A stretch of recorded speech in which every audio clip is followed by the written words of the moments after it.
Welcome back, Shalloners. Today, I want to talk to you about a subject you guys have been commenting on my Insta about constantly, which is Kylie back with Tyga? And also, is Khloe back with Tristan? What is going on? I'm going to break down the truth, what's actually happening, and we're going to talk about why, when we're having problems with our main dude, why we're always so inclined to go back to an ex. Or even when we're single and we get sad about someone, it's always an ex-boyfriend, even if they're a complete douche. There's actually a psychological phenomenon to explain this. I'm going to break it down and tell you how to stop doing it. But first, just want to remind you, if you want to talk with me one-on-one, have a love question or about anything, find me on my new website, shallonlester.com, and click help to get connected right away within 24 or 48 hours, Monday through Friday is when I'm writing back because a girl needs her beauty sleep. Also, like I said, contact me on Instagram. Follow me on Insta at ShallonXO, where I let you vote on the next video topic and connect with me there. And be sure to listen to my podcast, Girl on Top, out every Wednesday, every place podcasts are found. So here's what we know. All right. So Kylie and Travis Scott are on a break. And I did a whole video about what being on a break actually means and why it can sometimes be the thing that saves your relationship. And sometimes it's just a layover to completely done. Right. But right after they went on a break, paparazzi and everybody said that they caught Kylie creeping like a Scooby-Doo villain into, of all people, Tyga's recording studio at 2 a.m. First of all, I kind of want to call shenanigans on the fact that Tyga is even in the studio at all. He is a weak chin, broke, in debt, lawsuit magnet clown. He is a clown. Okay, I've done videos on him before. We know a lot of the same people, and he is kind of a simpleton. They had to tell him that you can't just eat Cool Ranch Doritos in place of brushing your teeth every morning. But it's cool. It's cool. Toothpaste is cool. No, Tyga, no. Kylie actually let that man inside of her body and inside her heart, which is worse. But then, okay, so we think Kylie's creeping over there, whatever. Kylie actually tweeted about this, and she's very private usually. She's look, I was not at Tyga's studio. I was dropping a friend off there who was doing something else in the same studio. And studios are really big. It's going to a food market or something. There's stalls and it's not just a recording studio holds one person. There's many, many people there at once. So, okay, maybe. I've also heard that that it was not Kylie. It was Father Kells. Do you know her? Kelsey Calamine. She's an influencer or I have no idea. She's really fucking surgerized is what she is. She's really young to have that fake of a face. But you know what? I love a good Botox. I love a good filler. I'm not going to throw stones from my house of hyaluronic acid. Fine. But let's just say that Kylie was there to see Tyga, right? Let's take Father Kells out of this because I don't even care about her. Tyga has been wilding out on Instagram because he loves the drama because he's a juvenile and a simpleton.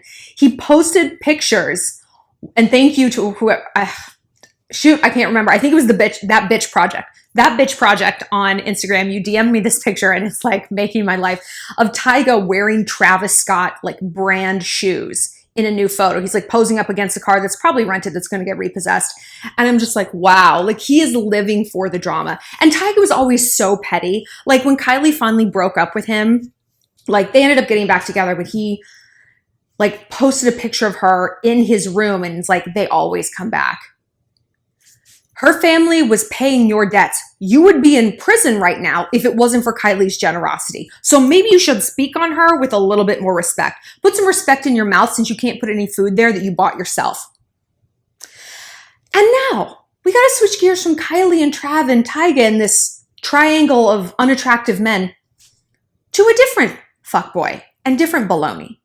Khloe Kardashian and Tristan Thompson. Now, I just did a video on the psychology of Kris Jenner, right? And I broke down Kris Jenner's narcissism and how it has affected each one of her children. And what did I say about Kylie and Khloe? That they have almost the same sort of what's the opposite of a benefit? Detriment due to their mother's narcissism, which is they have attachment disorders. They inappropriately bond to shitty people and they can't see red flags. And when they do, they either ignore them, they make excuses, and they hold on to people who they shouldn't, right? And attachment disorders, it's like a spectrum. You can have really bad attachment disorders, like borderline personality disorders. You can have relatively minor ones where you're like afraid to get hurt. Everyone experiences them to some degree, but Khloe and Kylie seem a bit further to one side. I mean, I always say that I remember Khloe's Instagram bio for like a decade was, "I crave a love so deep the ocean would be jealous." You could, with a gun to my head, I wouldn't make that my Instagram bio. Gun to my head. I'm like, could you look more desperate and insane? You could try. I do not think you would be successful. So, rumor has it, Coco is back with Tristan. Tristan, who has cheated on her. I mean, he's never not been cheating on her. He's never not been cheating on her. And what I always heard as a former celebrity journalist is that Tristan not only he didn't just like meet groupies, right? He didn't just have a side chick. And by the way, yes, a video on Travis Scott's side chick is coming. Stay tuned. We'll address that in a separate one. You're going to like it. It's about how when guys cheat, it's always a downgrade. We'll get into it. But yeah, so Tristan didn't just like meet groupies. He didn't go out and just like earn it. You know what I mean? He had a whole wrangler, someone he paid specifically to find him strange pussy. And he put mistresses up in this one like apartment building in LA. I think there was one in LA and one in like, maybe one in Cleveland too. But I feel like there was another like random city like Chicago. And I was like, why Chicago? But maybe I'm thinking of somebody else. But there's this like building in Hollywood, this residential building that's like the side chick building. And it's where all of these like slutty ass side chicks reside, living off their dude who belongs to another woman. It's just so like down the rabbit hole and twisted and so extreme. And when you guys say things like, oh, I want to be famous, I want to be, a star, it's like, this is the shit you're going to deal with. When a guy cheats on you, it's not going to be like, I went out to a bar, I got too drunk. It's going to be like, oh, I'm sorry. I have someone on the payroll whose entire job it is to facilitate my cheating. And yes, she has a whole apartment full of IKEA furniture. Can you imagine that? Can you imagine having to know that and having to hear that? That's ghastly. That's ghastly and it's horrifying. But we'll talk more about side chicks next video. So Tristan and Khloe are possibly getting back together. We saw this coming. I've been like watching the Kardashians. I watch them as I put on my makeup. And it's the point in the season where like Khloe finds out about Jordan and Tristan. Of course, first came when he was cheating on her when she was, hours away from giving birth to their daughter. And now obviously he cheated on her with Jordan.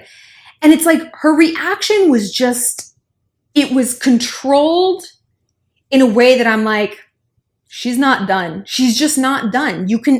She wants to be done, but I just don't feel like she is. And a huge part of that is because she has a child with this motherfucker, right?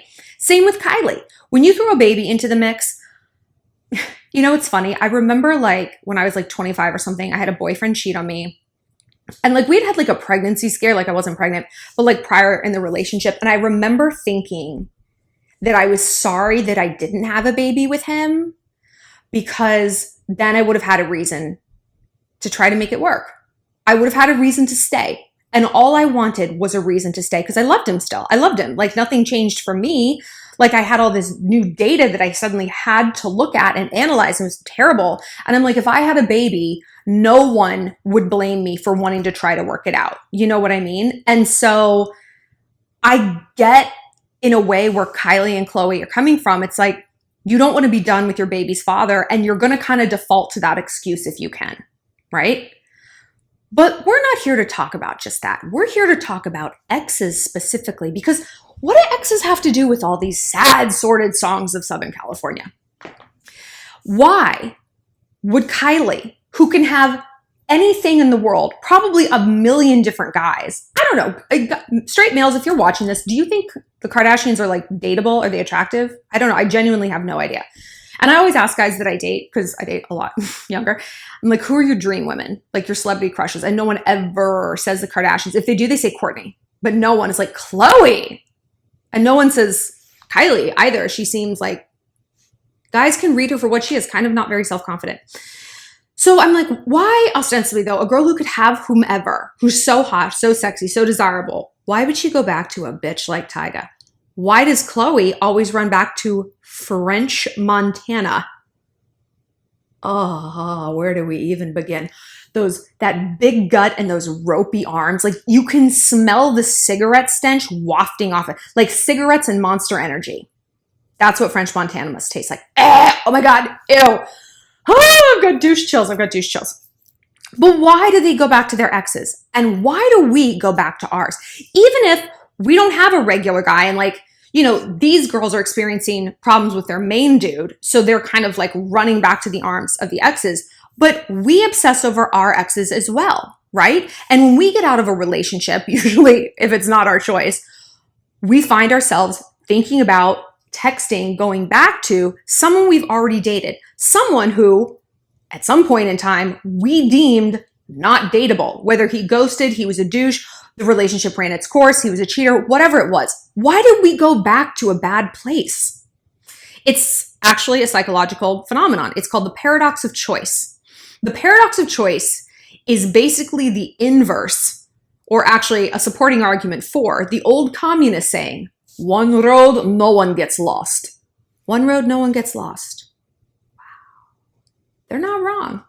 And yeah, right? The paradox of choice is basically like we are overwhelmed with choices, so we go back to something we know even if we don't like it.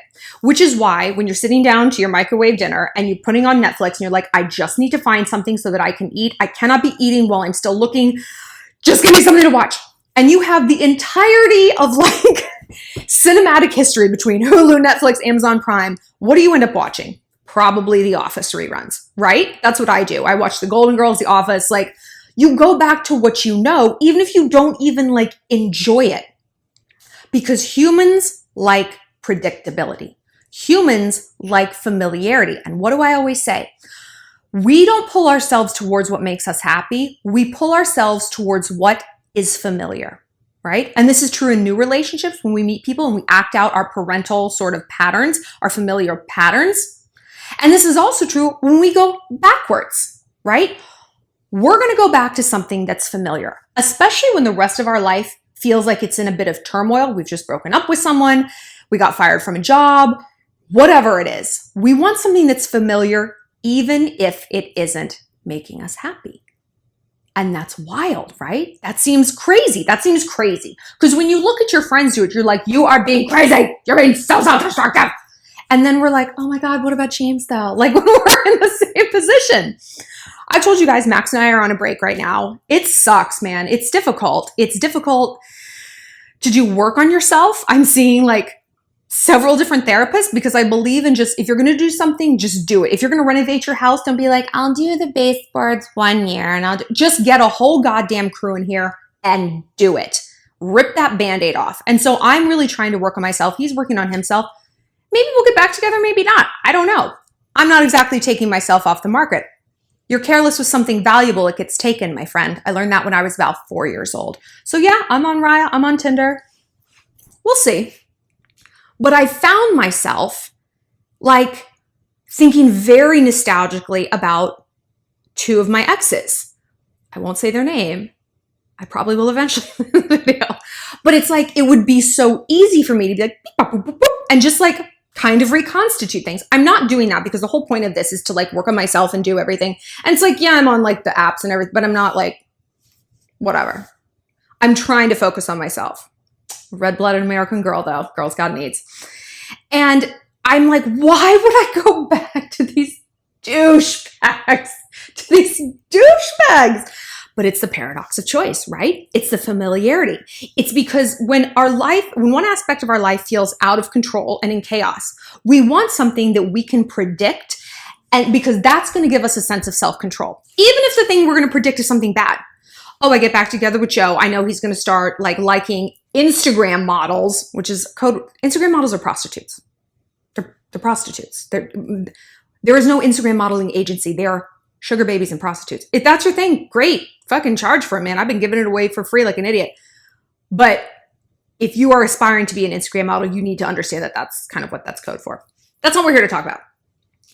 Well, like, yeah, Joe's going to go back to liking the Insta models and like cheating on me. but I can predict it. So I can feel sort of in control. I can maybe try to manipulate the situation so that there's a different outcome. And now I have power over my life. Whereas in this other category, whether it's my boyfriend, my job, whatever it is, feels less stable. And it's weird that we equate unhappiness with stability, right? And a lot of times we do because it's predictability. So how do we stop doing this? How do we stop doing this? Well, a huge way we stop doing any negative behavior is simply to be aware of it. You can't change what you don't acknowledge.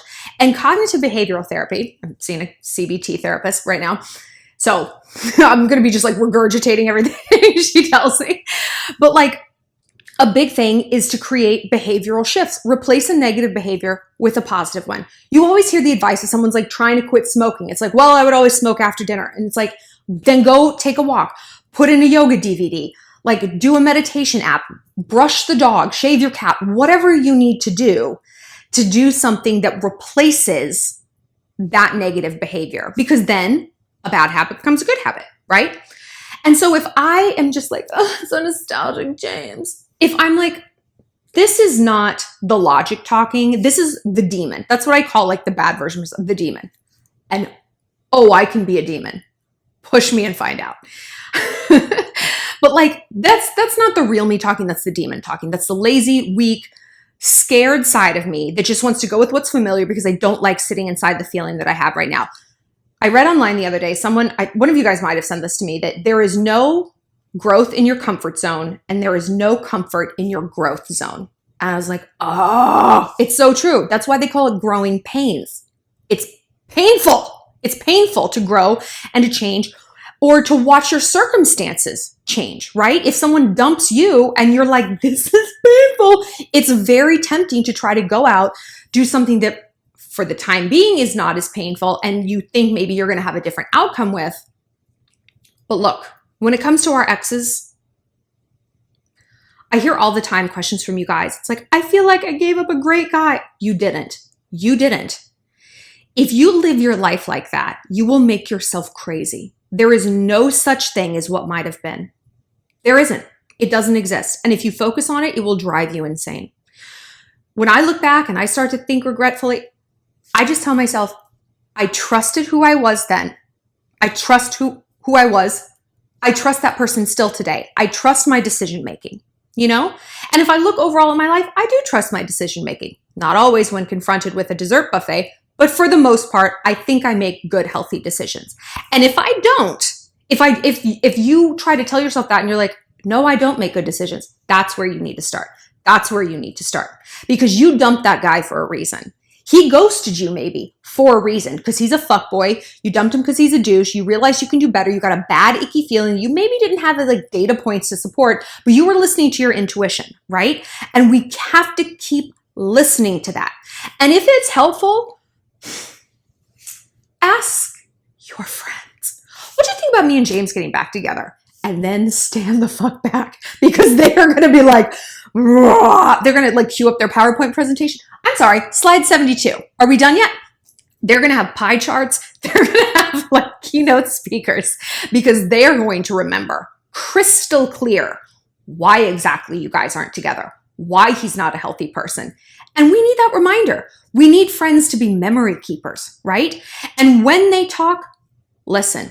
Maybe ask them over email so you can like digest things piece by piece. Sometimes over brunch, you're just like, please don't go on. And then write those things down. Write them down. He had a small penis. He ghosted me. I don't think he ever had two eyebrows. There was only just one.